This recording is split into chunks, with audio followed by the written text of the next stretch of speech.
Share that. Okay. Should be.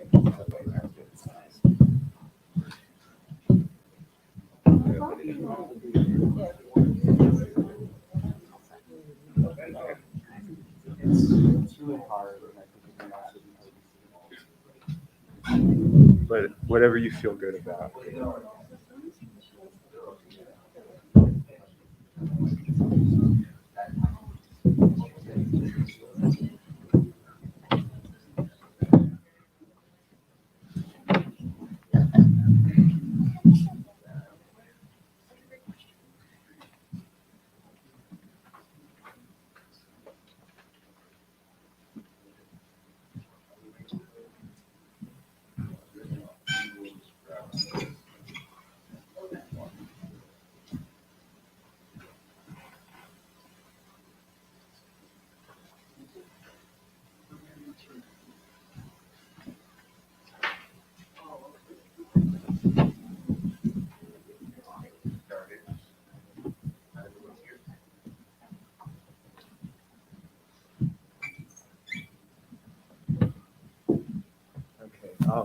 We may have to share a mic because when it comes time for audience questions, whoever wants to volunteer.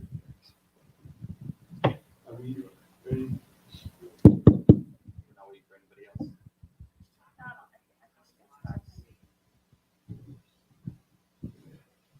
Hi, good morning. I was thinking about this coming here and thinking like, what kind of weirdos are going to show up?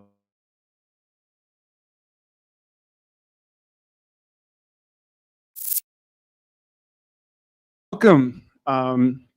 This is the first in a series of morning conversations for the Mimesis Film Festival, which, as you know, in itself is a kind of second year festival, but first in person. So we're very excited about that. My name is Jim Sapanic. I'm a filmmaker, film writer, occasionally even a film programmer, and also a still fairly recent transplant to the Boulder community. And I divide my time teaching in CU between cinema studies and the Department of Critical Media Practice. Some of you are from one or both of those departments, I know. Today's conversation is entitled, as you probably know, Epistolary Forms. And as that title suggests, the filmmakers who are joining us today, hello, hi everybody. I don't know where to look, but it's a kind of a cubistic space. The filmmakers who are joining us today, both on screen and here at the Dairy Arts Center, are loosely bound together by a shared interest in the letter, sometimes as a structuring device, or sometimes simply as a point of departure. The art and practice of letter writing may, for many of us, seem rather quaint and distant, part of a past where the Postal Service functioned as a crucial piece of cultural infrastructure that was kind of quietly humming in the background. But I would say one thing we can thank our villainous Postmaster General for this past year, and really it's the only thing, is for reminding us of its vital necessity. But today, the filmmakers that we've gathered here today are in some ways circumventing that kind of intended sabotage of the Postal Service, and also, but also just using that system of distribution and communication as a kind of a springboard. The practice of correspondence that I was alluding to before, this old-fashioned form of letter writing, never really disappeared. It's really, in fact, proliferated in a multiplicity of forms. Some of those forms are in real time. Some of those still retain that temporal delay that's such an integral element of the originary form of letter writing. But throughout the films in this festival, we'll witness a full spectrum of media that borrows and translates the forms for the particular demands of cinema. Those transformations are crucial, I think, in all of these films. And they become an opportunity for play and for invention. Sometimes a sense of one-on-one intimacy is evoked, and sometimes there's also a kind of an artifice that embraces folding that sort of intimacy into the context of film, which by nature is a kind of a set of public collective possibilities. But sometimes also in some of these films, conversely, the films take their cues from the open letter form, and that's a form that oscillates often between that one-on-one intimacy that I mentioned, but at the same time reminds the correspondent that the rest of the world is watching and reading and listening. So that certainly aligns with our place as cinematic spectators. But one thing I hope to explore today are its subtle and not so subtle differences when it is transformed into cinema. So with that, we are missing one person, and we think they're probably stuck in a commute. They're probably on their way. And that was the person I was going to start off with. But we can adjust. We can be flex here. I think what I want to do is pose a kind of a global question to all of the filmmakers, both here and at home. And I want, we're in a kind of a particular, unique situation here where this is the beginning of the festival. I would make a sort of I think it's a safe guess to say that many people have not seen, unless they're part of the programming team or working behind the scenes, they have not seen many of the films, maybe any of the films. So what I'm going to ask of the filmmakers is, as we kind of go one by one, is for them to just give a little brief, however they'd like to represent what they've done for the film that is being discussed today. And maybe talk about its relationship and its use of the epistolary form. So we kind of weave in the sort of like particularities of our, each of our concerns, but also what some of those shared concerns are as well. And also how those shared concerns kind of branch off into various directions. I was, looking at these films this past week, I was really just so struck, and so it provoked so much thought to think about the possibilities that were on display here. And there was just a lot of excitement with that, and seeing how the films kind of conversed with one another in certain ways. So I would like for them, for filmmakers to kind of just like give us a little, working under the pretext that folks may not have seen the films.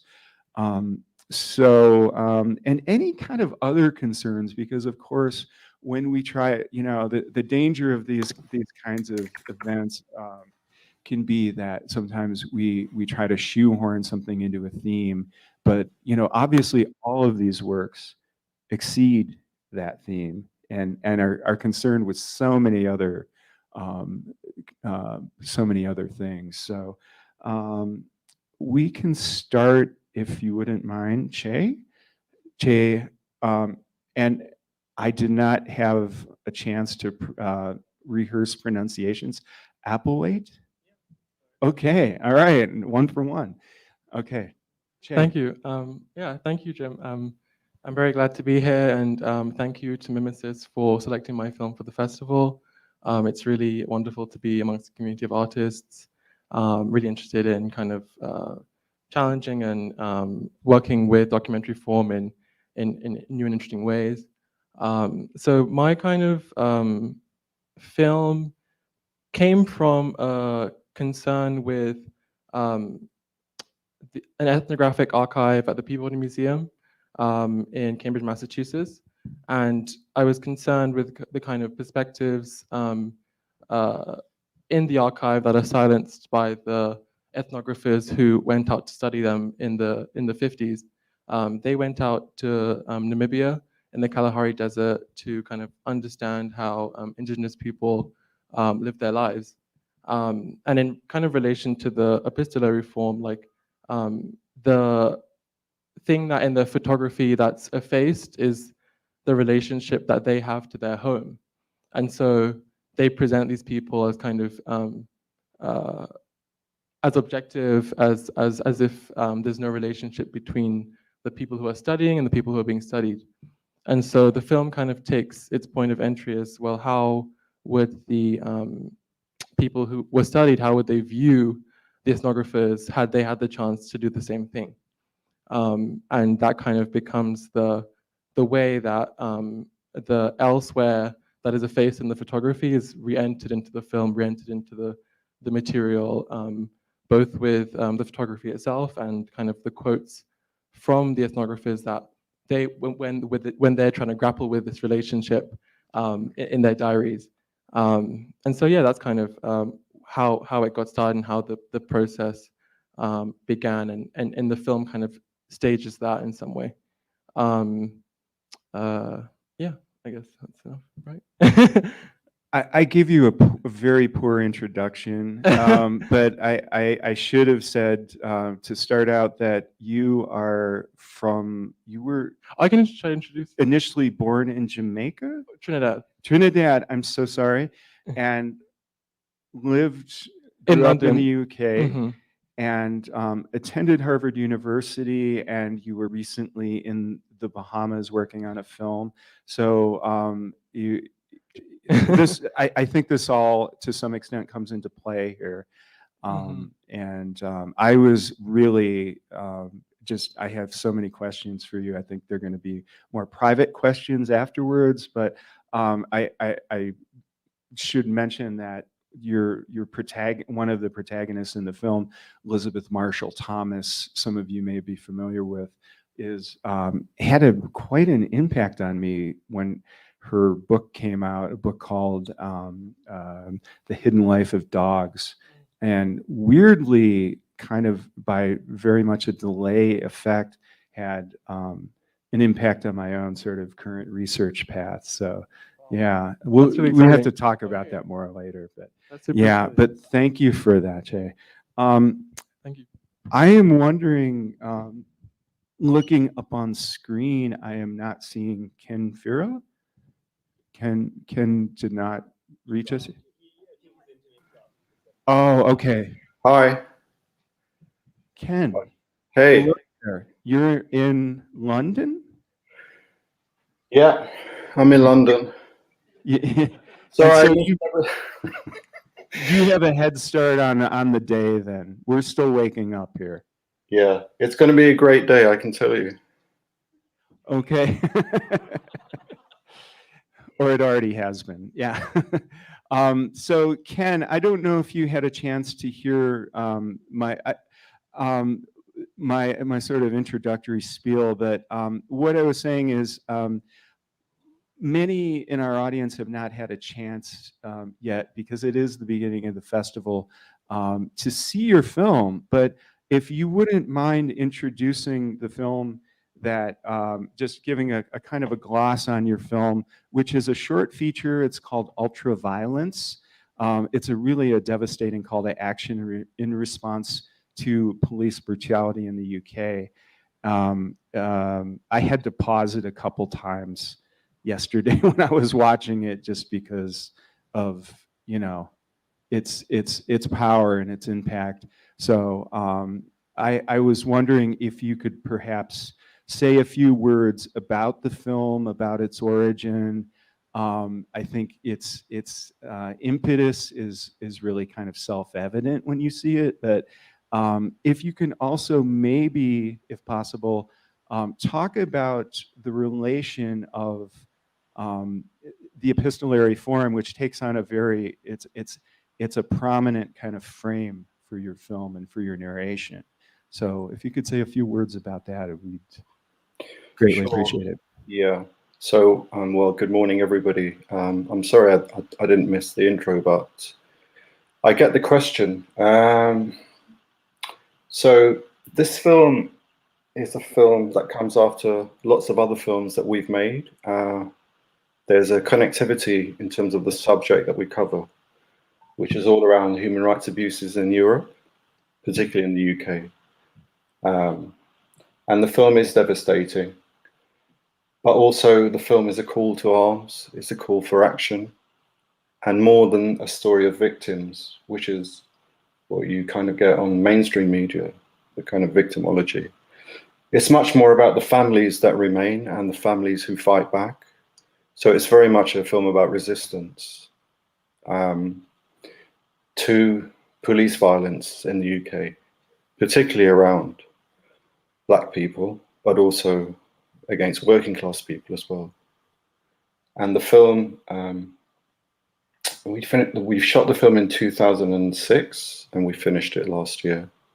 The previous film, we started in about 93 and we finished in 2001. So we spent a lot of time on the work because for us, the filmmaking process is also a political process. It's not just about making political films, but about making films politically. And so that's what we try to do, and that's what our approach is.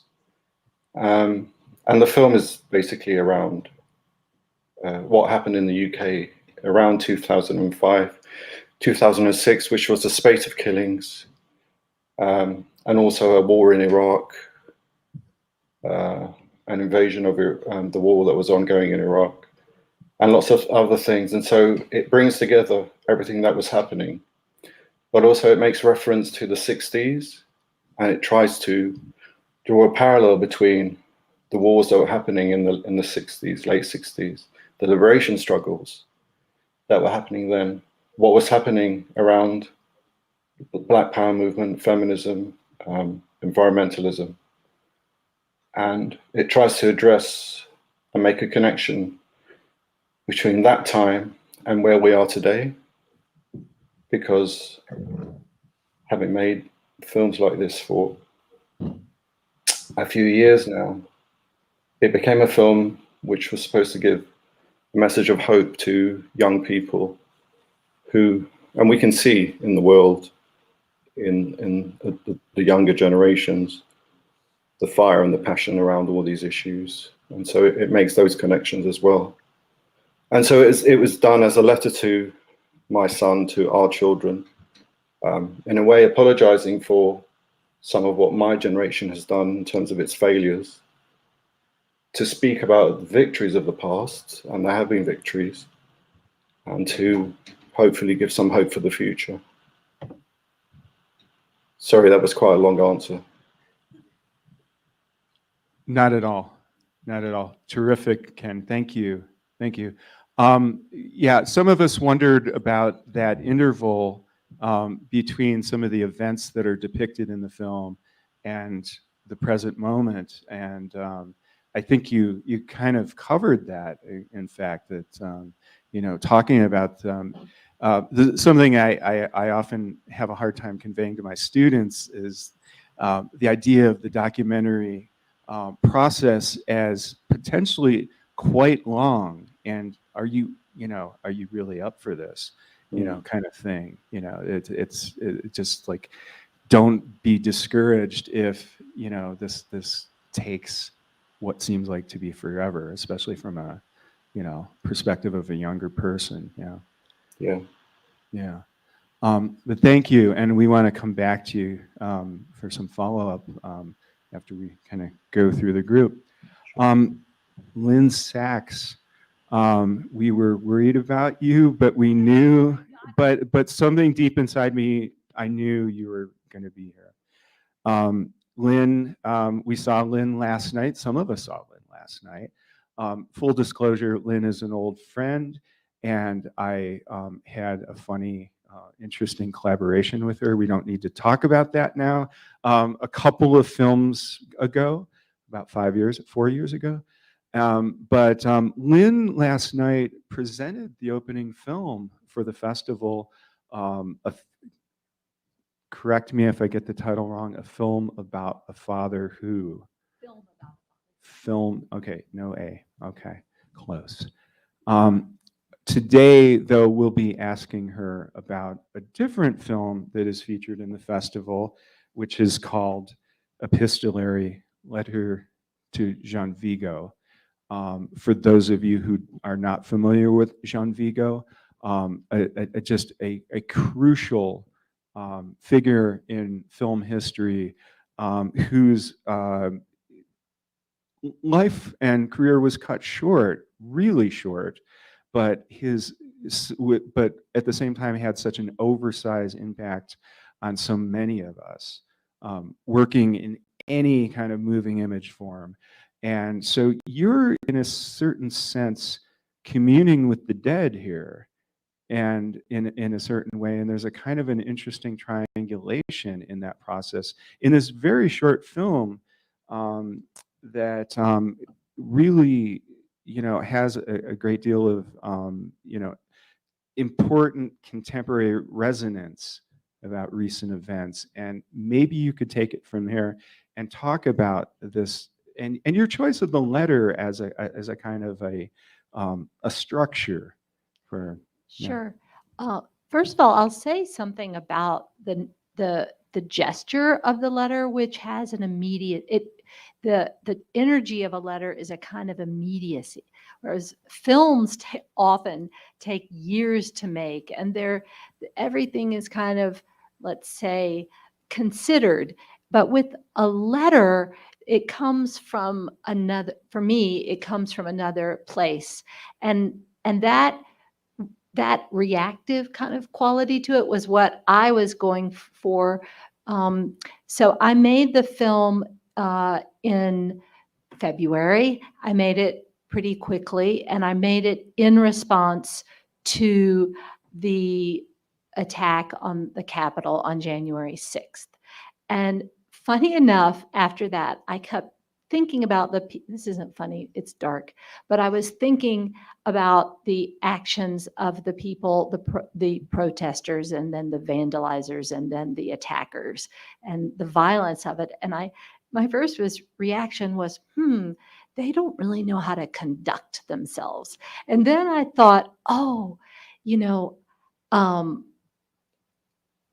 Jean Vigo made a film. Some of you might have seen. It's probably his most famous, Zero for Conduct, about young boys who misbehave and kind of try to create a revolution in their school.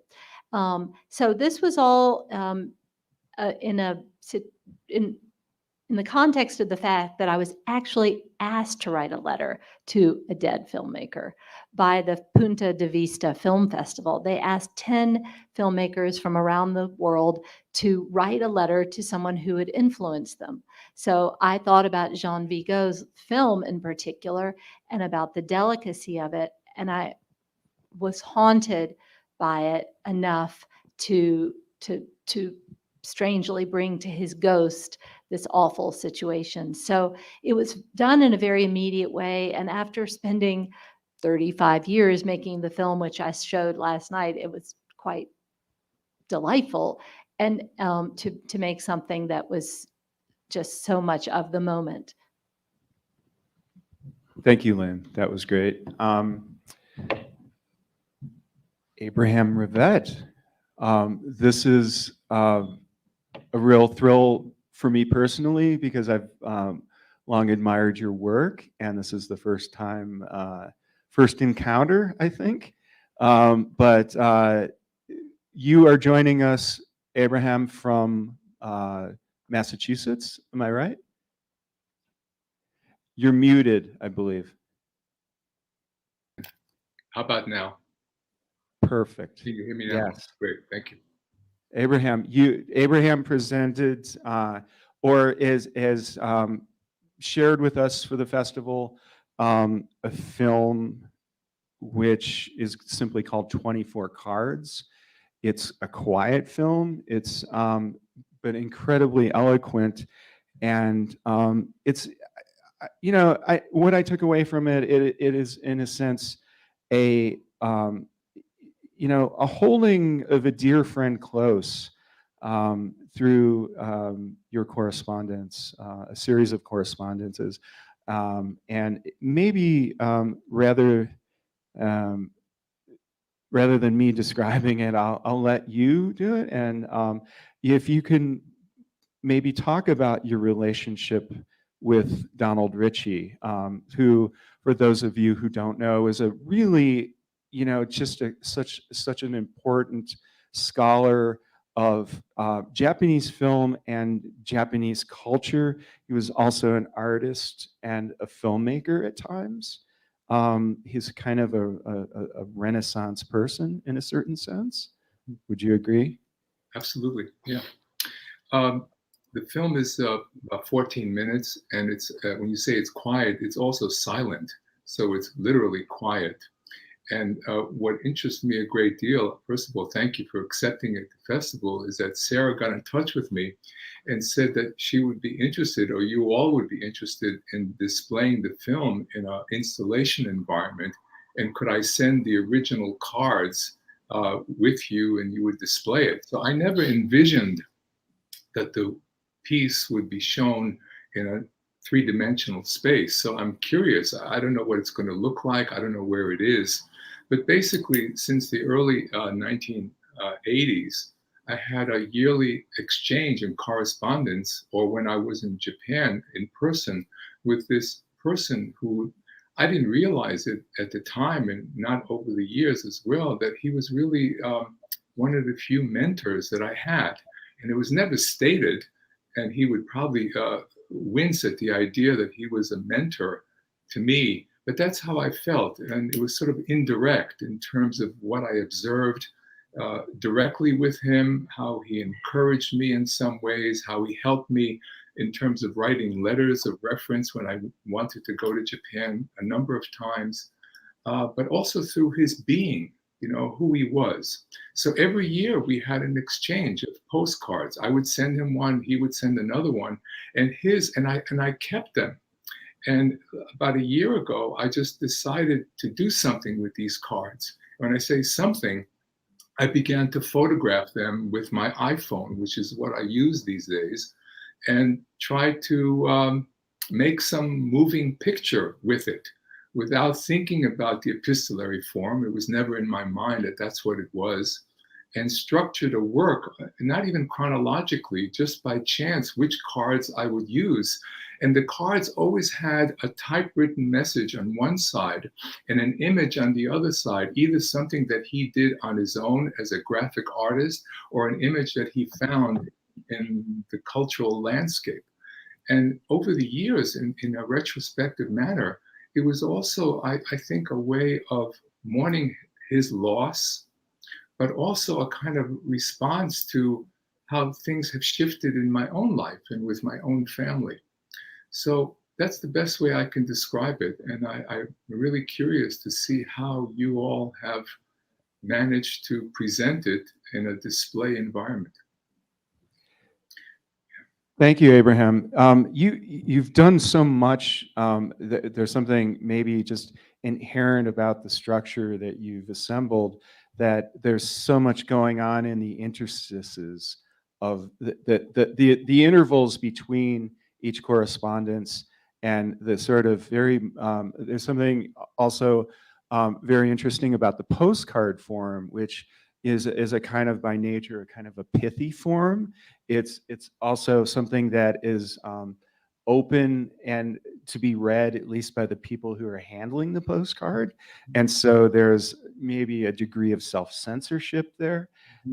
There's a lot of complexity. This is maybe why Jacques Derrida wrote about the postcard, right?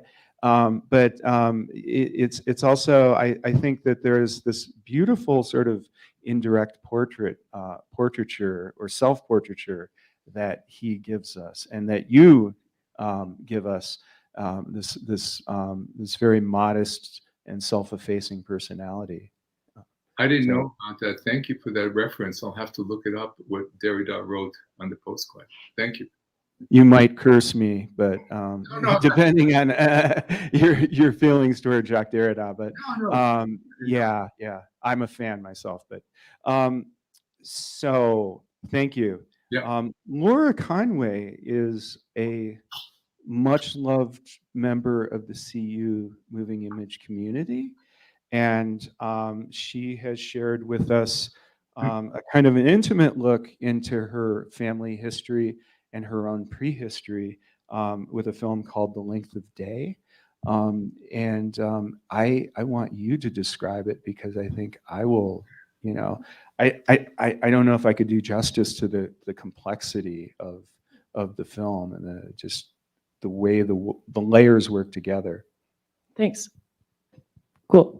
Yeah, so I made a film called The Length of Day, and it's about my maternal grandparents and their time in the Communist Party in the 1950s, which culminated in a trial before the House Un-American Activities Committee. And I should say they were working in the Communist Party in Boulder at the university, and then later in Denver in various ways.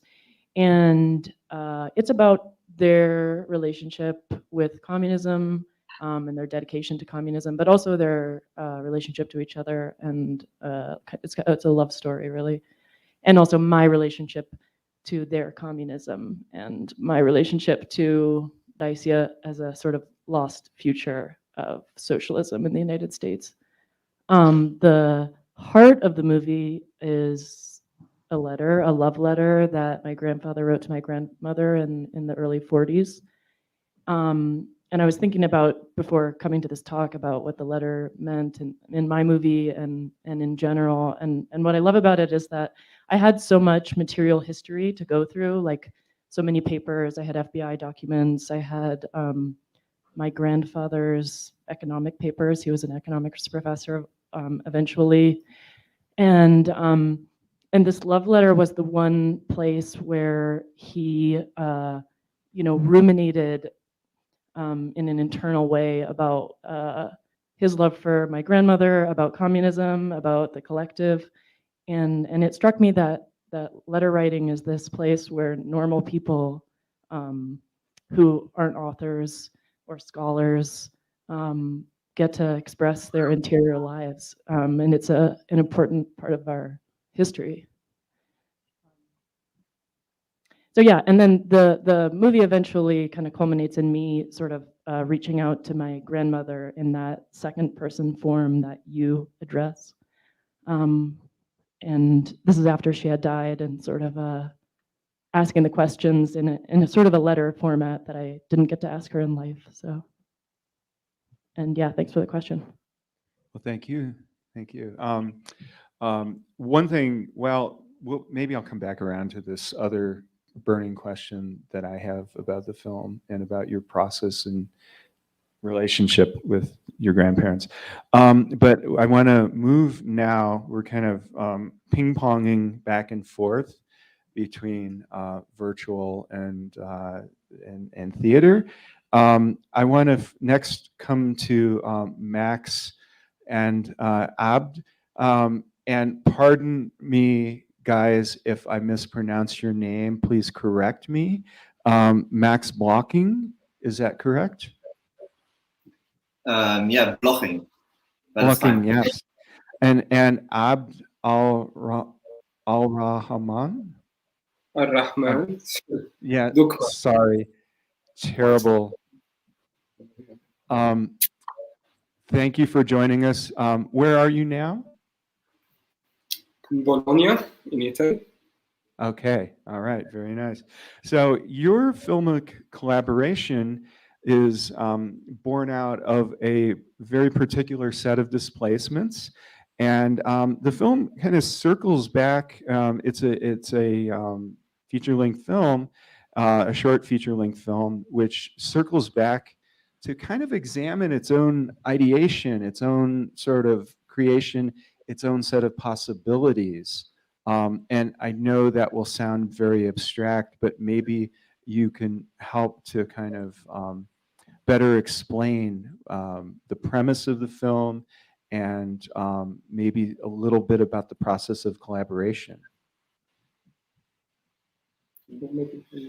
Yeah, so I'm a German filmmaker with a background in anthropology, and I went to Lebanon in 2017 and met Abed, who's a Syrian filmmaker. And basically we became friends, started talking about making a film together. Basically, over the course of 2 years, we documented Abed's journey to Italy and our process of trying to find a narration for this experience, trying to work with the images that we had captured. But really the center of the film are really letters that Abed had been writing to a friend who had passed away on the journey to Italy, a Syrian friend. And these letters are really hypothetical scenarios where Abed is, exploring different scenarios, how his life could be to his friend who had passed away. And the film is kind of a juxtaposition between, the process of us together trying to find the narrative or just witness what's happening, in juxtaposition with fantastical letters. Something like that. Yeah. That's terrific. Thank you both.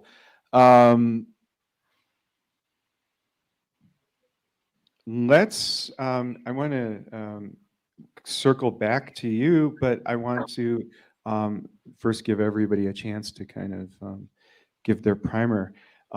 Next up, I want to talk to Carleen Maurer, coming to us from South Carolina, all the way to Boulder.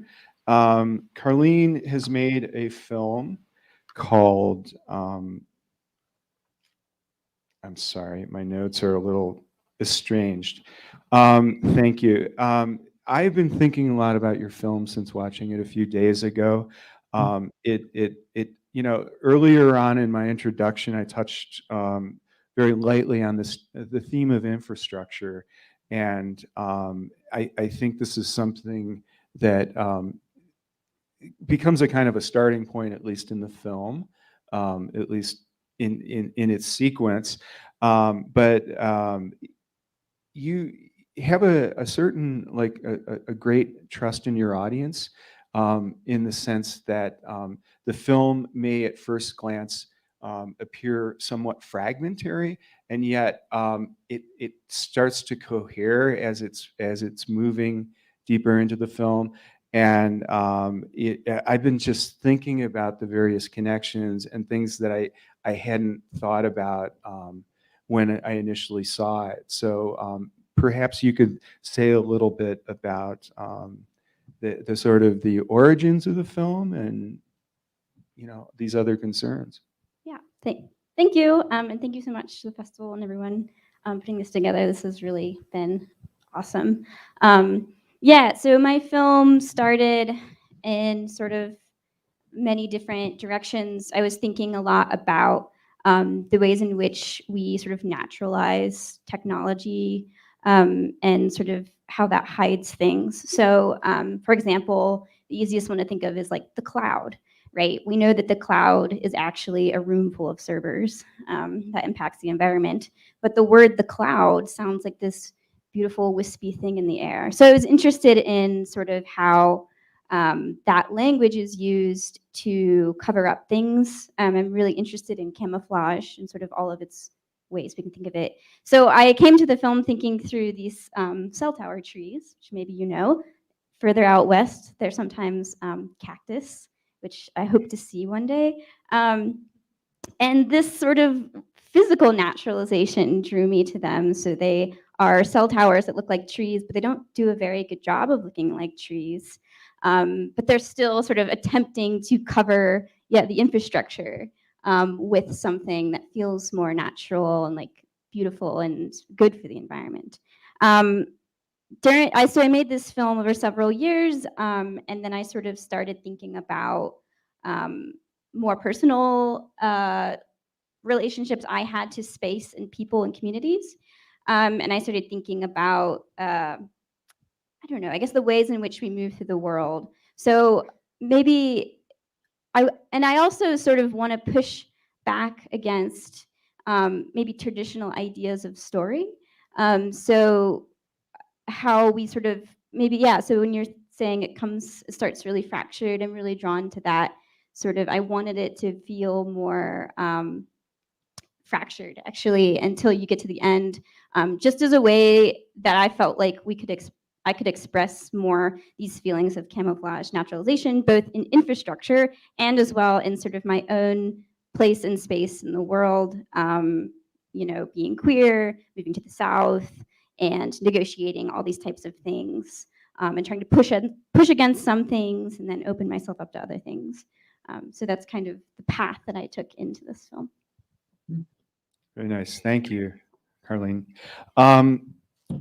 Next up, Sunil, and help me with the name, Sansgary. Yeah, hey. Hello. Sorry I can't be on camera right now. I am simultaneously working. Okay. It's quite all right. We've all been there. Yeah. But yeah, hey, what's up? Hi, everyone. Hi. I'm. Hi, Shay. This is a strange way to meet, but I really quite enjoyed your film. I was really just at some moments overwhelmed by the meticulous layering, the kind of web that you've woven, which includes a kind of a running conversation with your father, and as well as a letter that is written to a distant relative who is a Communist Party leader. And also a kind of you incorporate a poem by a writer that I was not familiar with previously, by the name of Agha Shahid Ali. And so that becomes a real sort of, in a sense, a sort of centerpiece in the film, I would say. But if you could maybe talk a little bit about this sort of weaving together of elements, and I haven't even talked about image, because there's so much more to talk about image. I've kind of focused primarily on this sort of textual material, but perhaps you can sort of do a better job than I have at kind of introducing the film, and telling us what you were thinking about in its creation. Sure, yeah. So this film, Letter from Your Far Off Countries, it's the second in a series of works, and the first actually played at Mimesis last year. It was called At Home But Not at Home, and also kind of continued conversations with my father about questions of decolonization in India, specifically in Goa, where he was, where my family in India lives. And he lived through the liberation of Goa in 1961, and I kind of traced that to other nascent liberation movements against the Portuguese in Africa as well. But this film was the first time I had kind of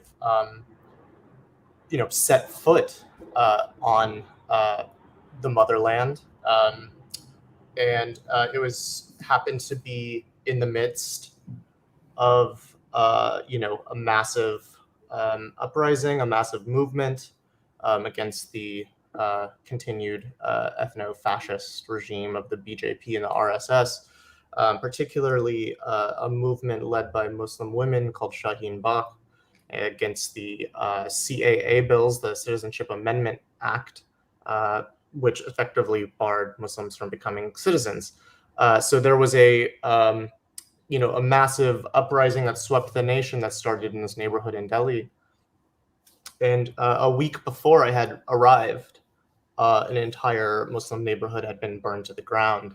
And these atrocities continue. And the most moving part of, actually being able to witness some of these forms of resistance were the absolute intersectionality between these movements, between the movement for, Muslim liberation in India, as well as the movement for Kashmiri liberation and Dalit liberation as well. And there was some incredible moments at those events that I kind of hint at. But the film weaves a lot of different material, a lot of different historical material, a lot of different personal material and different textures and forms of storytelling. But I guess to speak to the epistolary format, was primarily inspired by the Shahid poem titled Dear Shahid. And it is essentially this really kind of like meta, meta poem, a prose poem, where the author imagines a letter that had been sent to him that got lost in the mail. And then someone in Kashmir, having found that letter, then writing to the author, Shahid, Aga Shahid Ali, that he had found this letter. So it's a letter, it's a prose poem about a letter that was written to the author about a letter that he had found originally addressed to that author. I was really inspired, but in the letter, in the poem, it's talking about exile, it's talking about loss, about longing, about desire. It's talking about the brutality of the occupation of Kashmir by the Indian state. Really incredible work, and I had kind of wanted to take that epistolary format and kind of remix it myself as a letter that I would write to my distant relative, who was this incredible figure named Prabhakar Sansgary, who fought against the British, fought against the Portuguese, fought against Indira Gandhi during the emergency in the 80s, was imprisoned for for 5+ years, and then eventually became a Communist Party of India leader. And I recently actually connected with my distant cousin, who had reached out to me being like, hey, I'm Prabhakar's grandson. I would love to see this film. This is fascinating. And we kind of connected over that. Really interesting person, a writer himself, actually. But yeah, so that's all to say that these kind of like meta epistolary formats were self-reflexive, but also we're just I think, as everyone has touched on, these really personal, intimate ways of exploring these really dense, circuitous topics. I think the personal essay or the epistolary format are able to weave time and space and movement in ways that are really, non-linear, and which is to say that they have a power and an intimacy to them that that perhaps other forms might not. I don't know why I'm looking in this direction, but thank you, Sunil. That was really great, and it gives. I feel like it really fleshes out the tremendous complexity and the sort of hall of mirrors that you've created, and I say that with in the spirit of praise. And last but not least, Bentley Brown next to me here, also a member of the CU Boulder community. He has shared with us a film called Souk Corona. This really talks about his formative years in Chad and reflects upon those years and includes material from those years, but also talks about their present day resonances. So take it from here, Ben. Thank you. So actually watching and listening to Lynn Sachs last night with a film about a father who ... was I have resonated with me very strongly. I'm working with an archive of essentially like 24 years I would argue maybe 34 years of my life, but 24-ish years right now of mini DV, VHS, video 8, so not even like the high 8 level, but like the inferior cousin video 8, and then up into the modern digital world. Surrounding my family's move from the United States when I was a kid to Chad in Northern Africa. And we moved there because my parents were, I guess, what you would call like medical missionaries. So this was the context of our move. It's what I grew up within. And meanwhile, my brother and I go through this pretty massive identity transformation throughout that time. And that's something that I've been returning to throughout several films. So I have the feature project keeps evolving. It will evolve more this week when I pick up the latest tub of video cassettes that I thought we had lost from 2000 to 2002 when my brother and I were learning Arabic and making friends and stuff. It was discovered, and I'm going to pick that up from Mike's camera down the road here in Boulder. Souk Corona deals with a more concentrated, specific narrative that my father was a doctor who worked with groups like UNICEF, Doctors Without Borders, on various vaccination campaigns and a lot of like very rurally situated healthcare work.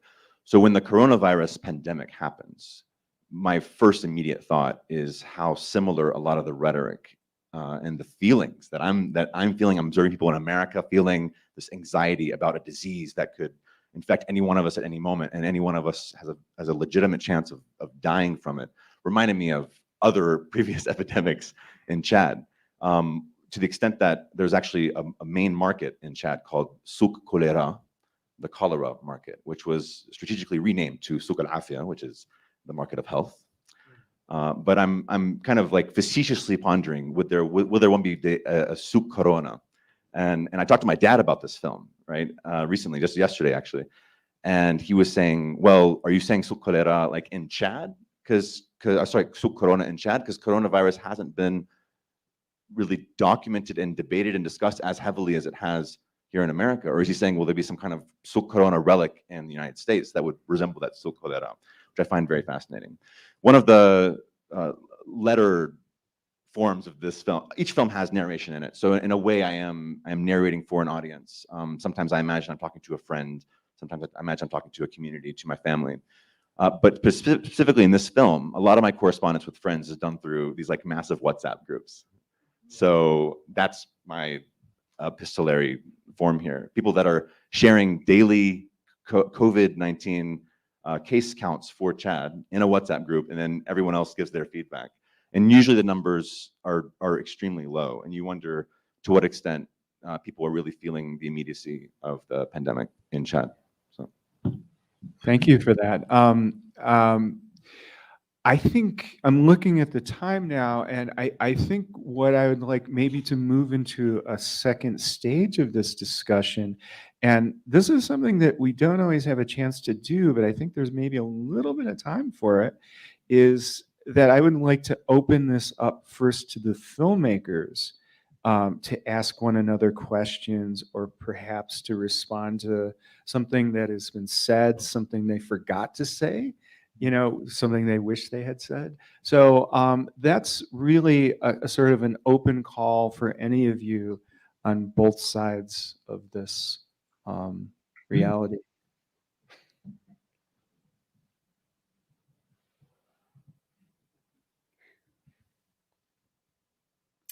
Oh, don't be like my students. No, I mean, it's not mandatory, but Jay. I guess thanks for that. Well, so many interesting kind of approaches to letter form that was shared.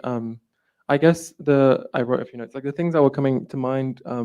One thing that stood out from what Ken was saying, try not to make political films, but make films politically.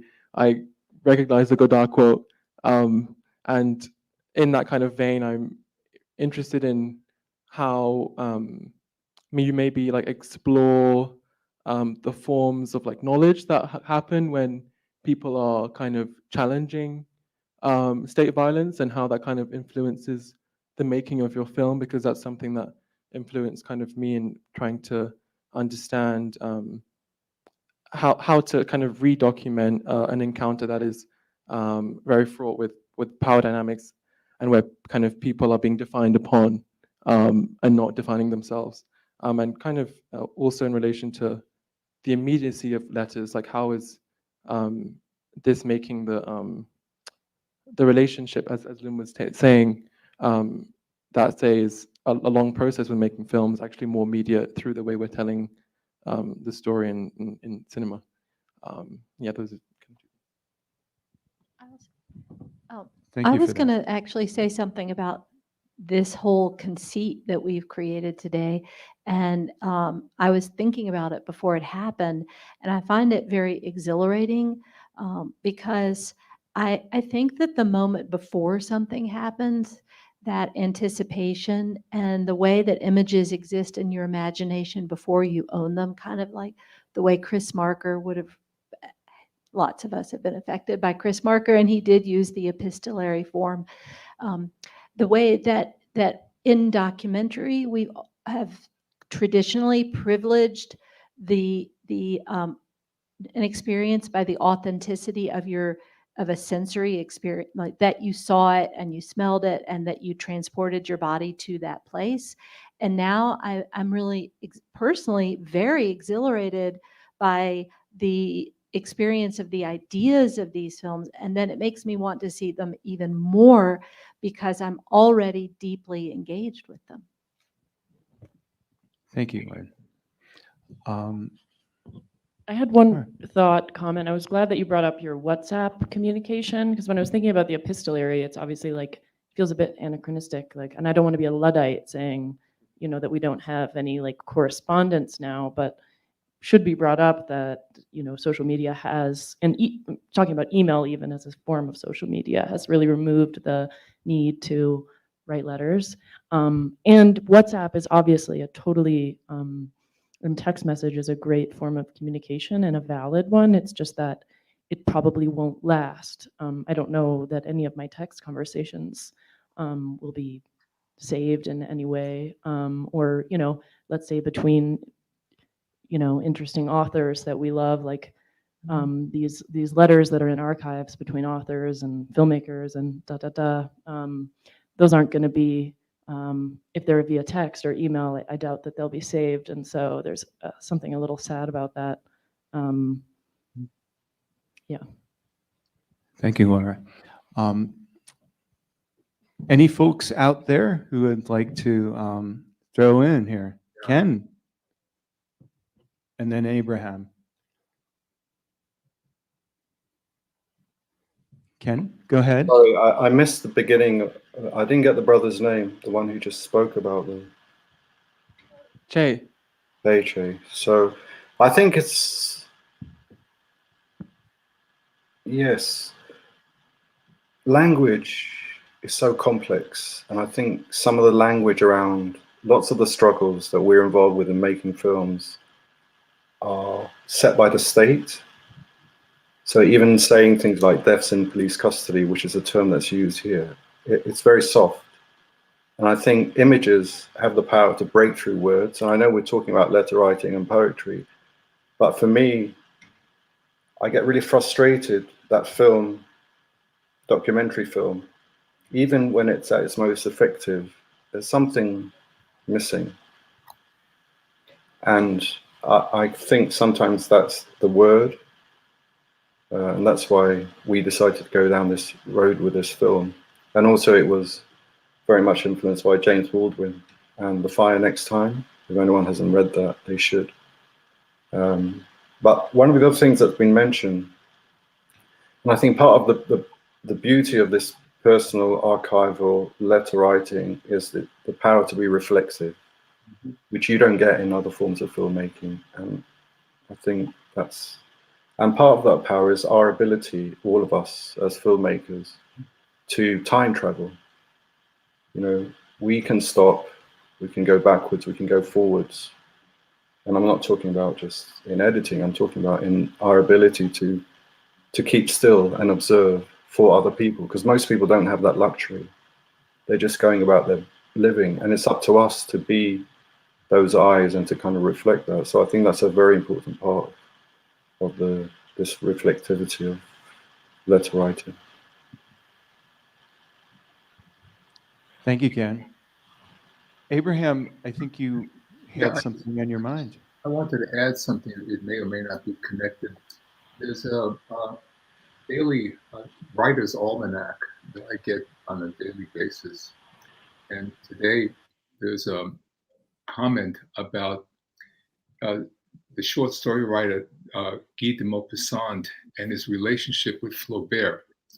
Flaubert invited him every week for a lunch on Sunday, and he introduced him to various writers. This is in the 19th century. And it just startled me, the idea that you could have this kind of a friendship and this kind of a mentor, which I certainly didn't have, and wish that I had. And I think that one thing about at least my particular work is a way of saying, I love you, which is hard for me to say in person. And I guess maybe that's what I wanted to contribute, this notion of how do we pay tribute to people who've inspired us, but led us to where we are today, whether you're 30, whether you're 40, 50, 60, or 70. So that's been a kind of retrospective view about what I've contributed here.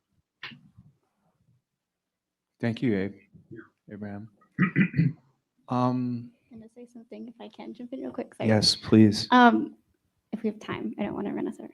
Okay. So yeah, I also I didn't really mention letter writing in terms of my film because there aren't any letters in my film. And I've been thinking about this form in relation to my film, which are voicemails, which is so maybe kind of like what you were talking about, this sort of digital, the ways in which we can save things. I just wanted to say that I save my voicemails from sentimental people and or people I have sentimental attachments to. And even like when my grandmother died, my mom told me that she has a voicemail from her that she saves and she never gets rid of. So I was sort of drawn to voicemails, I guess, and maybe y'all have voicemails you save for the same reason. Like I think people tend to keep those. So that was sort of my draw to that form. But yeah, so I guess I was just thinking of the different mediums that letters, which are beautiful and important, and how like the digital or another way we can think of letter writing. So I'm just going to add that too. Thank you, Carlene.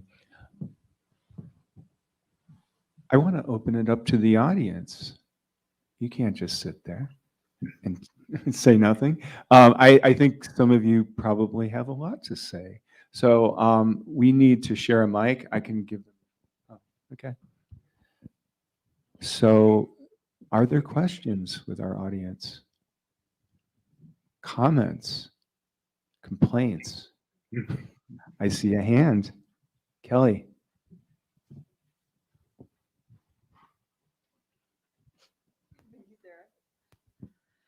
This is an incredible primer to what's coming. Hello, Abraham. I'm reflecting on what you just said about not being very good at saying, I love you in person, but finding these other tactics that you're able to express this. And it also made me think about Laura's film.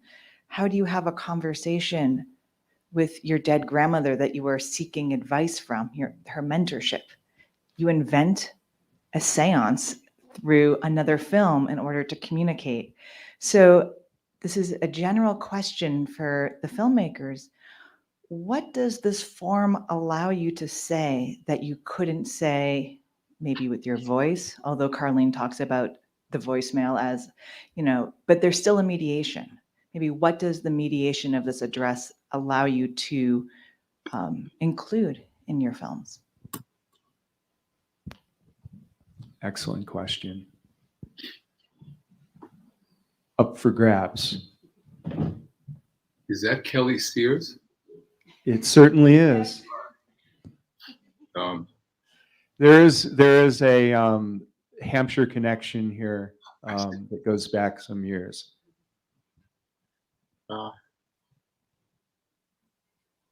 You ask a difficult question, Kelly. Donald Ritchie was a very formidable person. You know, he was a scary person in some ways. First time I went to Japan, we were going to meet at a famous statue, and I was late. Any of you who've been to Tokyo know that the streets there are not logical. You have to ask questions, and certainly if you don't have the language. And he got so pissed at me because I was late, you know, just as an example. So he was not somebody that I felt that I could express my feelings towards what he has done personally, but also in his work. I mean, those of you who are familiar with Ritchie's writing, you may not like it, you may not agree with it, but he was really a major world figure in introducing Japanese cinema to certainly to Western audiences. So I think that this is a way to speak that in a manner that I couldn't previously do. At least that's been the case to answer your question, Kelly. Yeah, I wanted to add to that. I think it's a question of the, second person, which is like in writing, fairly rare that you use you. It's used in pop songs a lot, like I love you, yeah, yeah, yeah. But, and we use it in speech so much. It's like the most common form of speech to just say like, how are you? You're talking to one person most of the time, but in filmmaking and in writing, it feels quite rare. And so I think for me, in a way, while making my film, finding the second person address actually made it possible to say anything because I knew who I was speaking to, and it gave like form to like what I actually needed to say or ask, and that made the whole project make sense, I suppose. Others like to take up this question? I was very sparked by the word seance that you used, and it seemed absolutely apt and mystical and otherworldly, and it actually brings all this work together in this vessel of possibility that cinema can offer us, that you can bridge time, that you can address someone who's no longer with you, and then in that moment, in this case, in a theater, we feel that the energy of multiple spaces and multiple moment chronologies. And I thought, my goodness, that's what it is. It's a seance. And I've always been drawn to those addresses to the past or to the unknown. And so I just wanted to say cheers for that word. It makes me think like some people have used the notion of a kind of meta, like Sans Cecile, this idea that we can move into the beyond, but then be very much in this shared space. So thank you for that. Yeah, thank you for the question.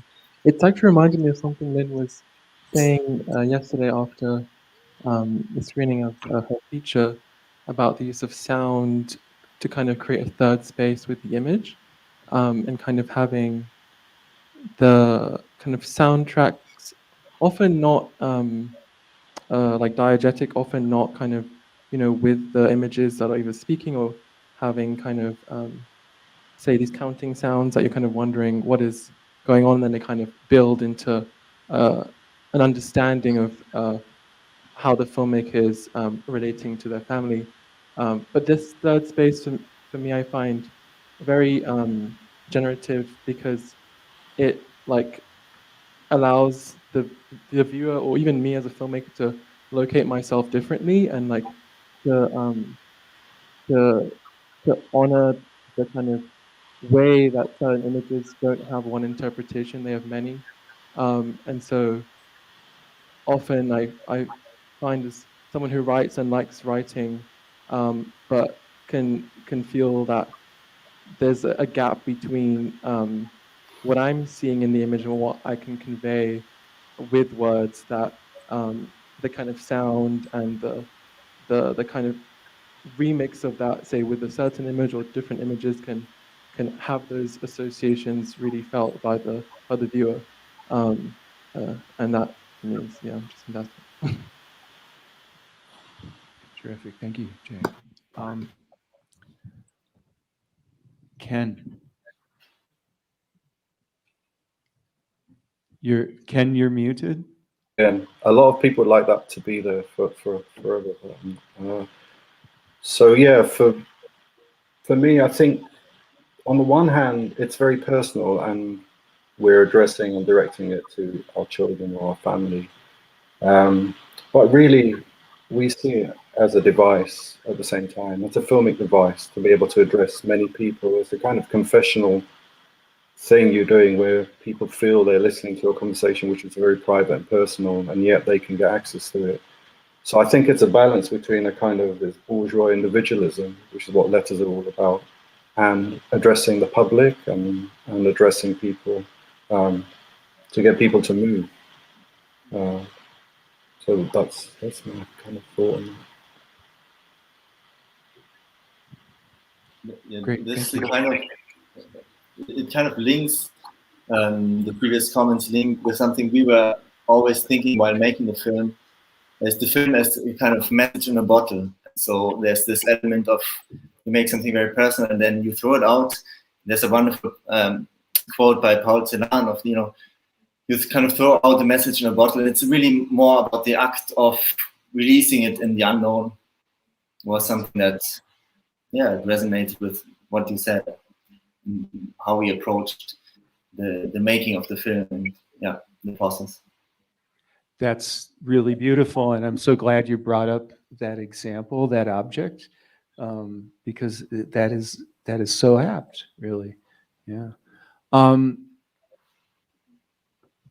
Bentley, yes. Yeah. So when the pandemic hit, I was in my isolation here in Boulder, really horrified by the prospect of like what this could mean for everyone everywhere, and especially looking at friends back in Chad, who at the time, talking to my dad again, who was a physician, was really concerned that there just wouldn't be adequate support or protections or whatever against infection.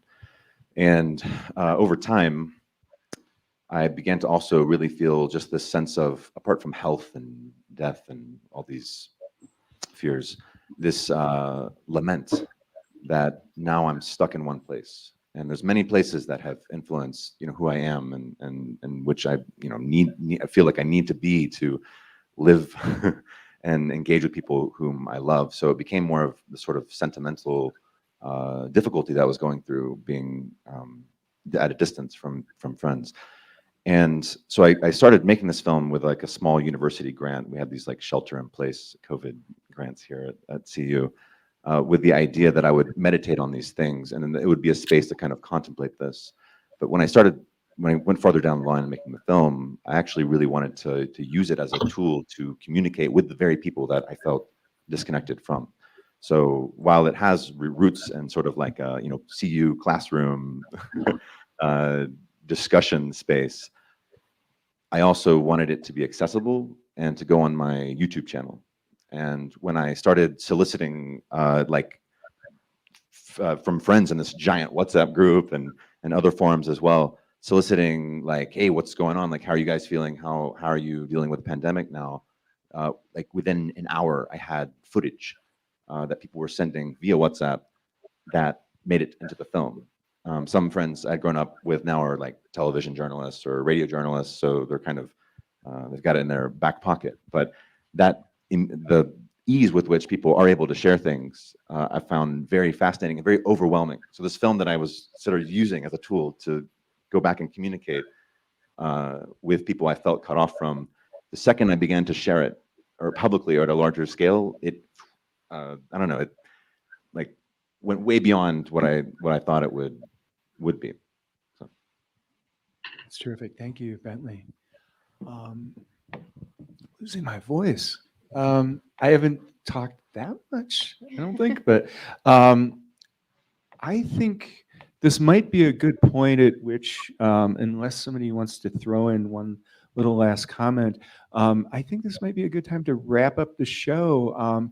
And I hope today has been a kind of an open invitation for you all to explore one another's work as filmmakers and as film lovers. There's a whole, just a very full set of programs coming up. Some of the programs have 2 screenings, some of them have a single screening. Some of the work, like Abraham's, is being presented in installation form, as he explained. Whatever the case, I hope you will check out this festival. I think there's just worlds within worlds here that I find very exciting, and I'm still exploring myself. So thank you all for coming. I want to thank the filmmakers who have joined us across time and space, who've jetted here and who've Zoomed here. You've all been really, I think your comments have been across the board illuminating, and I'm very grateful for that. So thank you all, and thank you for your participation. Signing off now. Happy Thursday.